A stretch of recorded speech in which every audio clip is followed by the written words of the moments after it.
Le sujet de la violence intrafamiliale s'impose de plus en plus dans le débat public. On entend régulièrement parler d'affaires d'infanticide, de maltraitance, d'abus sexuels ou d'abandon. Des sujets qui mobilisent les professionnels de santé, de la justice, du social. Pour l'instant, il reste cantonné aux dynamiques de couple ou aux parents maltraitants. Mais que se passe-t-il lorsque ce schéma s'inverse et que ce sont les parents, les mères en majorité, qui deviennent martyrs, victimes de la violence de leurs propres enfants?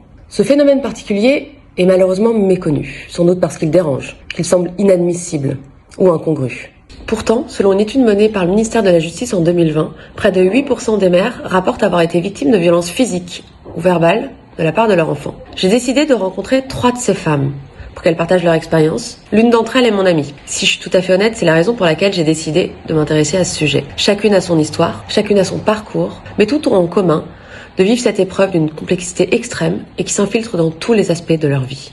Comment cette violence s'est-elle installée dans leur quotidien? Quel a été le moment précis où elles se sont rendues compte que ce qu'elles vivaient n'était pas normal? Le point de rupture, le moment où tout bascule.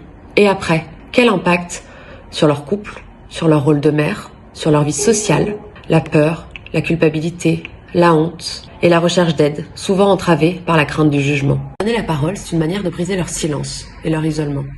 Mais c'est aussi une invitation à réfléchir ensemble à nos modèles familiaux, aux tabous qui entourent encore ce sujet et aux ressources d'aide. Parce que ces ressources existent, je veux les mettre en lumière. Des associations, des structures qui peuvent apporter un soutien essentiel à ces mères.